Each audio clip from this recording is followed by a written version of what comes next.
शाळेमधनं आलेली पुस्तकं मुलं दप्तरातनं काढतात का?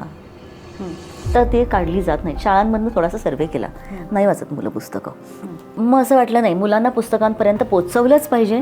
मग लायब्ररी कशी करायची? 4 भिंती आणि एक छप्पर म्हणजे लायब्ररी नसेल तर आपण ती सगळं मोडून काढूयात आणि ओपन एअर लायब्ररी सुरू करू. म्हणून मग आम्ही माझ्या घराच्या पार्किंग लॉटमध्ये 2 खांबांना पिवळी दोरी बांधून, म्हणजे डोळ्यासमोर दृश्य आहे का ते, अक्षरशः असं नायलॉनची दोरी बांधून त्याला अशी चिमट्यासारखी पुस्तकं अडकवली आणि अवतीभोवतीच्या मुलांना बोलवायला माझ्या मुलीला पाठवलं. तिने 6 मुलं गोळा केली आणि 6 मुलं खाली सतरंजी टाकून बसली. ही भाषाची ॲक्च्युली सुरुवात होती. आणि आठवड्यातून 1 दिवस 2 तास 6 मुलं, पुस्तकं आणि 2 व्हॉलंटियर्स, मी आणि माझी 14 वर्षाची मुलगी.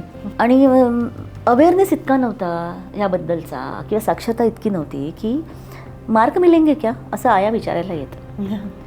तर म्हणजे ट्युशन आणि लायब्ररी ह्याच्यामध्ये फरक आहे हे सुद्धा सांगावं लागायचं समजून.